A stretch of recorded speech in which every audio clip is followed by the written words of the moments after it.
tell anyone I'm here. I snuck in while Trader Joe is out sleeping at the beach. We don't know when he will wake up, but we may just have to change his name to Joe Van Winkle. Now, conditions are bad in America. Most people are much worse off today than they were 4 years ago. The problem is not the Democrat Party or the Republican Party. The problem goes much deeper than that. The Bible says, "Blessed is the nation whose God is the Lord." Now, the word blessed means the ultimate in happiness that's given by God. We were blessed because our nation honored the God of the Bible in much of our public life. Over the 6 decades I've been a Christian, I've seen America steadily reject God in public life, in education, and in the media. And we are experiencing the result of that rejection of God today. We were highly blessed as a nation.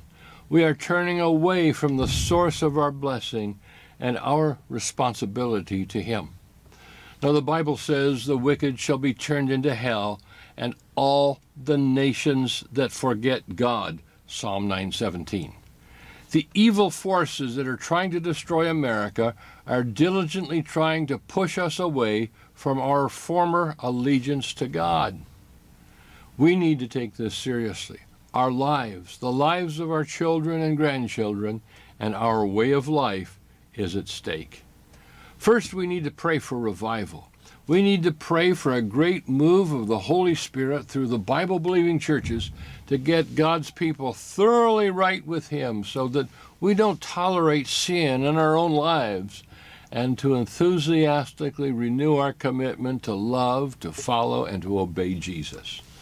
We need to work and pray for millions of people across the land to be saved and fully committed to follow Him. Second, we need to vote for the candidate and the party whose policies are most in line with the holiness of God and the Bible. Both candidates in the upcoming election are far from perfect. We need to discern which of the party's platforms is more in line with our nation's spiritual heritage, for that is what made us great. We need to vote for those candidates. Our future is in our hands. We will see one of two things happen in the future. The first thing, 2 Chronicles 7:14, if my people who are called by my name, that's talking about Christians now, who are called by my name will humble themselves and pray and seek my face and turn from their wicked ways, then I will hear from heaven, I will forgive their sin and heal their land. If we don't do that, I'm afraid the other alternative will happen. The wicked shall be turned into hell, and all the nations that forget God. Psalm 9:17. So what will you do? Your children and your grandchildren are counting on you to do the right thing to secure their future. Well, I'd better get going before they find me here. But don't forget, pray much and vote right. Thank you. I'm Bob Sharp.